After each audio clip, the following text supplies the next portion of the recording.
начале выпуска о главной новости дня. Глава Коми Сергей Гапликов в своем обращении к жителям республики сообщил о сложении полномочий. Напомню, губернатором региона он был с сентября 2016 года.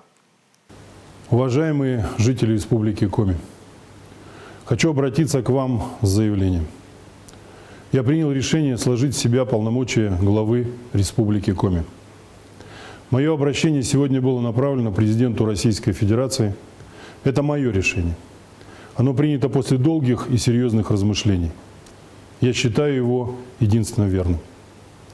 Я благодарен президенту России Владимиру Владимировичу Путину за оказанное доверие и предложение возглавить в непростое время в 2015 году замечательный Коми-край.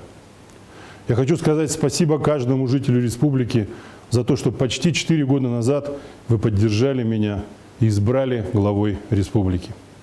Спасибо вам за годы совместной работы, за вашу прямоту и требовательность. Не буду скрывать, работа в республике никогда для меня не была простой, но она всегда была честной. И в первую очередь я требовал от себя полной самоотдачи и постоянного повышения профессионализма в отстаивании интересов жителей Коми-края.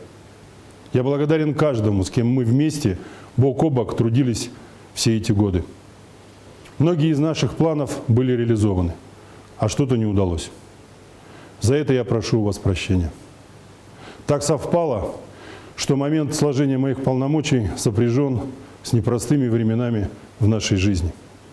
Я уверен в том, что вся проводимая нами работа станет реальным подспорьем и надежным фундаментом для последующей борьбы с возникшими проблемами, которую будут проводить новое руководство региона. Уважаемые жители республики Коми, мира и добра вам! Берегите себя и своих близких и будьте здоровы!